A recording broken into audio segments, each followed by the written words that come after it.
colonialism and white control, whiteness or white power would not survive a day without the assistance from the black majority. What you see today is miseducation of long years of persuading the black child, the black person, the black elite, that under the sun, you are inferior and you must aspire to be like the one that oppressed you, speak like them, learn like them, work like them, laugh like them, speak like them, eat like them, and chew like them.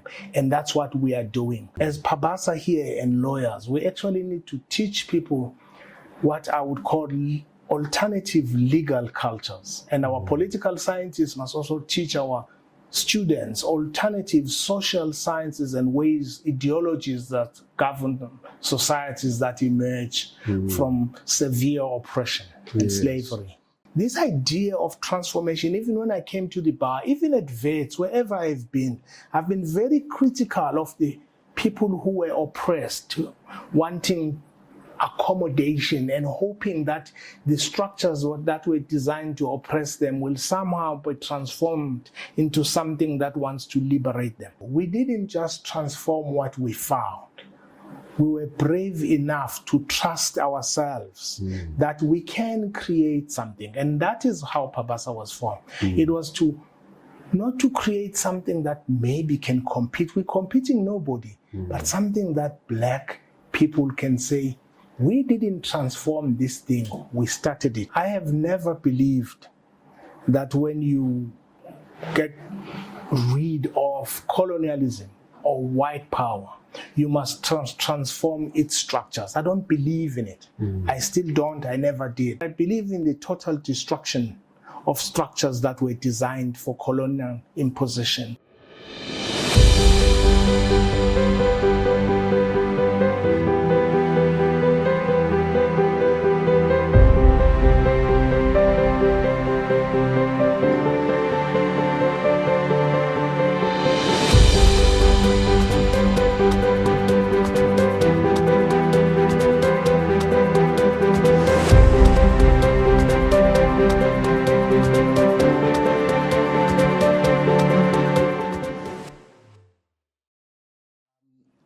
Part of what you write about in this book is the miseducation of the black child. Yeah. Can you talk to us more about that? Well, I think in order to sustain colonial invasion, in order to sustain colonial control of a people, you need to teach them to be submissive. You need to teach them to accept that as you colonize them, they shouldn't protest, they shouldn't resist. And it's one of the differences I make in the book about colonialism, which is the foreign invasion of other territories, and coloniality, which is to influence the mind of the ones you colonize, to help you colonize them forever, and to think there is nothing wrong with it, and to see the colonizer in the positive light, and to see themselves in the negative light, to see themselves as inferior, in contrast, distinction to the invader.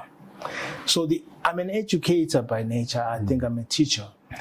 And I think religion and education were the most important tools of sustaining colonialism up to today. And so I see teaching in every sphere, of lawyers, of priests, of children in school, of everybody, as a method of undoing what they were taught either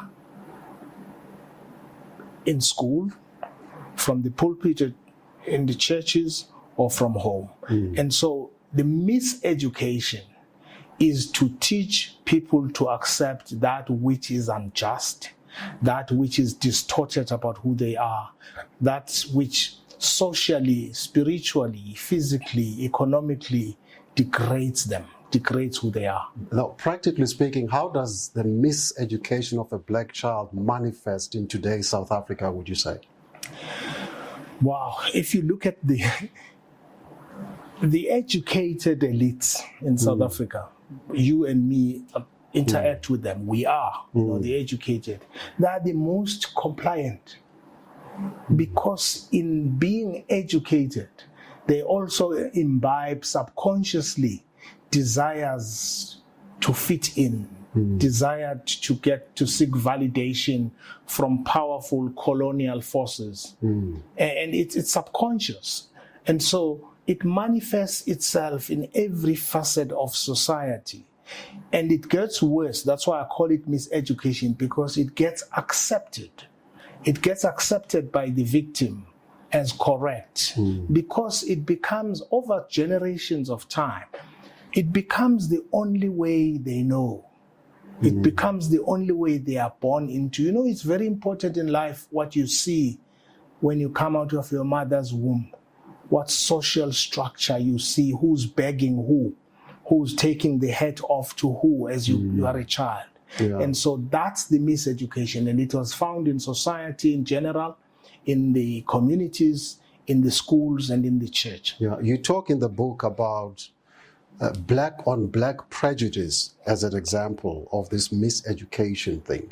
Would you say that is one of the primary manifestations of this miseducation?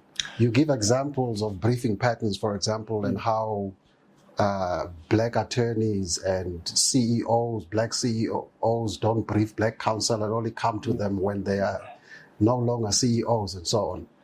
Yeah, I mean, I cite that as an example, but there are so many examples in society. You know, one big example.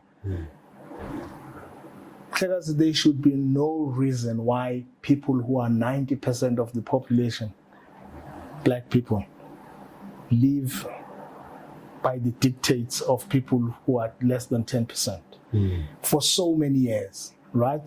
And colonialism and white control, whiteness or white power would not survive a day without the assistance from the black majority. It means it needs to find its reps, its representatives, its people on the front who are the same ones that it overpowers, to accept its legitimacy and to defend it. So what you see today is miseducation of long years of persuading the black child, the black person, the black elite, that under the sun, you are inferior and you must aspire to be like the one that oppressed you, speak like them, learn like them, work like them, laugh like them, speak like them, eat like them, and chew like them. And that's what we are doing. Otherwise, dispossession and white control would not exist. But it takes a psychological form as well, where we then live, because that white power in every facet of life controls resources that it plundered right at the dawn of colonialism. Then we have to live our lives pleasing and pleading with those who control resources, physically pleading with them and psychologically subjecting ourselves to validation from them so that they can share with us the little crumbs that fall from their table. What are the examples you give? You talk of a fellow black colleague that sought to have you disbarred. Yeah. Could you elaborate on that? I mean, there are people who haven't yet read the book who would like to have some detail on what's going on there. Hopefully they'll go and buy the book to read for themselves. But can you give some snippets of what I write happened? that example not to target anybody. I write it as an example of exactly what you're saying. It's not one person. It was actually a group of people. They write that they are called concerned advocates. And for me, it's not personal per se, as much as the pain is personal when people target you. It's what I call spiritual death, social castration. It's people who wanted me dead, alive. But they don't want Sikhakhane dead, alive. It's people who spend their lives trying to target those fellow black people they think are not approved by the white establishment. At a personal level, it could be personal, professional jealousies, but I use it as a political example of how we get to the front line of targeting our own for no apparent reason. I use the example of that colleague because truth be told, it's people we've never fought with. It's people I have never said any rude word to. Can you give a sense for people who haven't yet read the book, would like to know what exactly it is that this group did? They produced one Sunday. I got and it came from, I got the WhatsApp from Advocate Busizam Kwebane at around 7 in the morning. Something complaint against Advocate Sikhakhane from concerned advocates. Now these are advocates, but they don't put their names. They call themselves concerned. That's the first cowardice. And this thing lines up tweets, we call it X now, whatever it is, that I'm supposed to have posted. So it means I was being accused of Twitter. You know, there's Twitter, there are people who tweet support me, others condemn me and all of this. So I was being accused of being the one who owns those tweets that either attack people or maybe support me and all of this. And as a result, I was being accused of owning them, doing this, attacking judges, and I don't even know who they are, but the different tweets that supported me, others condemned me. But it was saying it must, what it tells you, because I had a confession from one of them, and I'm happy if someone wants to challenge me, because I'll pull out that confession, that it actually constituted what I think is an egregious invasion, in that people hired hackers behind my back. In fact, one news house, I'm waiting for them one day to challenge me, did the same. And I have a report that they got from a hacker about me. So there was so much involved, but I raise it because it shows you, I call it black on black violence. I've always lamented since the 80s that it gets so hard between us that we prepared, Gozo's police were harder on fellow blacks in the Ciskei than even white apartheid police. Same with us in professions. In our quest to please those who are white, who control resources, who control our minds, we want to target our own. And I use that example not because I'm a victim. It's actually a colleague who even says, I wanted to kill him. And so it's a series of things. I use it as an example of how physically what we call black on black violence takes certain forms in how we target one another, when actually we should be targeting the power that separates us, that makes us beggars permanently, that made our fathers beggars, that made our grandfathers beggars. Instead, we live our life targeting. If you challenge the establishment now, Ngalon, before a white person speaks, you're going to get attacks from me and other colleagues. Why is that, though? Is this part of this miseducation? It's self-hate. Once you've controlled the mind of the person you're colonizing, you can direct that mind to like certain things, dislike certain things, and dislike itself. What I see it as is a dislike of self. As I have many black people who think I'm crazy, and others go to coffee shops to please their white colleagues that we are crazy, you and me and others who think out of the box. I don't see it as personal. It's the miseducation. It's people at those coffee shops. One colleague told me this in some white group and said, Muzi, most of us don't attack you. What we need to do in our group is to just mention your name, Vuyani's name, Dali's name, and Chaulana's name, and a black colleague will entertain us going for you. A black colleague? A white colleague told me that they don't have to attack me because a black colleague does it on their behalf. You just have to mention our names. But those are people who are in circumstances where they must beg for validation because they need briefs.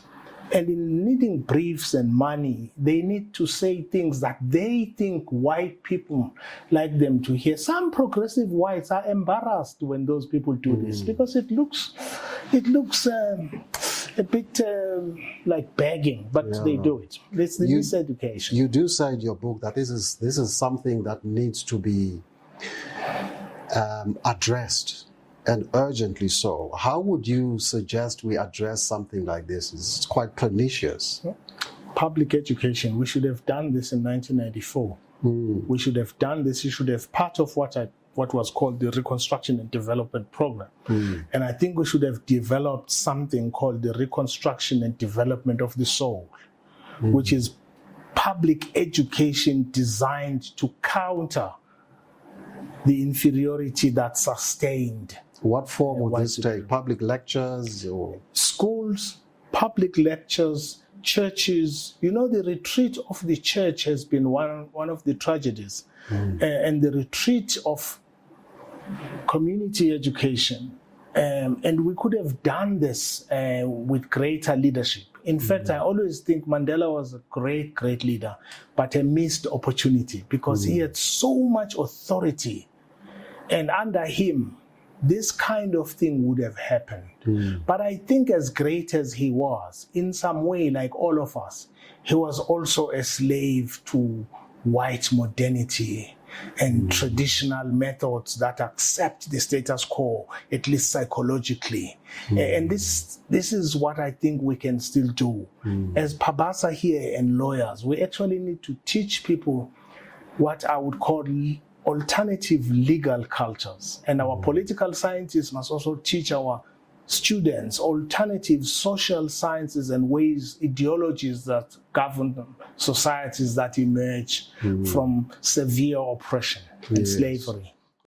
Well, you and I are probably a lost cause, so we should be focusing on the young ones who are still at school, I would imagine, with that project. I agree with you. You've referenced right now PABASA. You and I were members of a GCB-affiliated bar, the Johannesburg Society of Advocates, before 2018, I think it was. Something must have triggered your decision to form PABASA, the Pan-African Bar Association of South Africa. You had previously been a member of the Bridge Group, I think it was. Island. The Island Group, yes, in the Johannesburg Society of Advocates. And then Victorian. And then you formed, or you were instrumental in the formation of Victoria Mxenge Group. Can you take us through what informed the decision, firstly, to be instrumental in the formation of the Victoria Mxenge Group, and then what broke the camel back to decide that to be part of this institution called the Johannesburg Society of Advocates is not advancing the reversal of the miseducation and decoloniality. Therefore, we need to form our own bar, as it were, in the form and shape of the Pan-African Bar Association of South Africa in 2018, I think it was. So let me take back. That's why I wrote this book. And I start from my early years. Those who were at the tertiary institution with me when I was 19 will tell you, I have never believed that when you get rid of colonialism or white power, you must transform its structures. I don't believe in it. I still don't. I never did.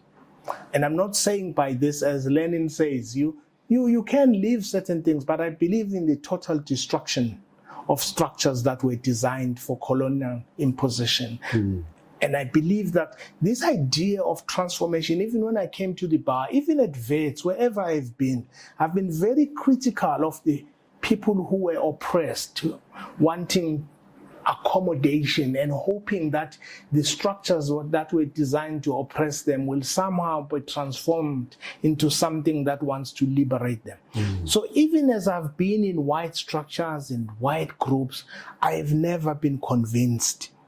And so that is the outlook I have about liberation, is that there must be a total collapse of something so evil as to dominate and kill. a whole group of people. And so even at the bar, when I came to the bar, I wanted to learn, but I was naive about advocates, I must say. I thought they were intellectuals and people at the higher level of thinking about justice in society. I was disappointed. And so in moving to form Victoria Mxenge, I was trying within the structure, let's get a group of people who think alike about challenging the dominant legal culture, the briefing patterns, and see how we could change that. But the aim was always that Black people and all other progressive forces who think Black people deserve liberation must have something that is new, that is theirs. And I was disappointed that as you and me were forming PABASA, I went to a number of very senior colleagues, senior to me, who told me, oh, Muzi, we can't leave. We've paid so much here. Things won't work out. What if they get destroyed? There's so much money. And I realized that that is how we get attached permanently. And I was always, not because we're going to provide people with briefs or money, because that depends on the market, but create a place that Black people know it's theirs. It's not perfect, but it's theirs, and it's the beginning. Of course, we can never be as settled as a bar that started in 1929. But at least generations to come will know we didn't just transform what we found.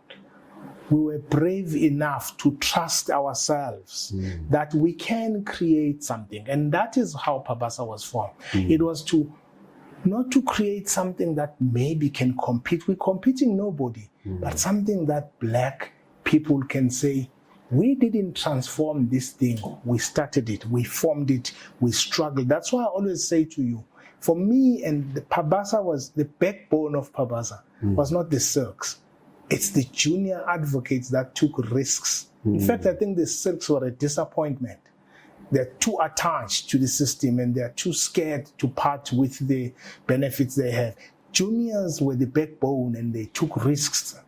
And for me, I still say, they were the ones who were able to understand the philosophy that even if you are going to starve in dignity than eat in shame, living your life on your knees, rather die standing. And we are standing, but we're dying maybe, but we're standing. Yes. Yeah.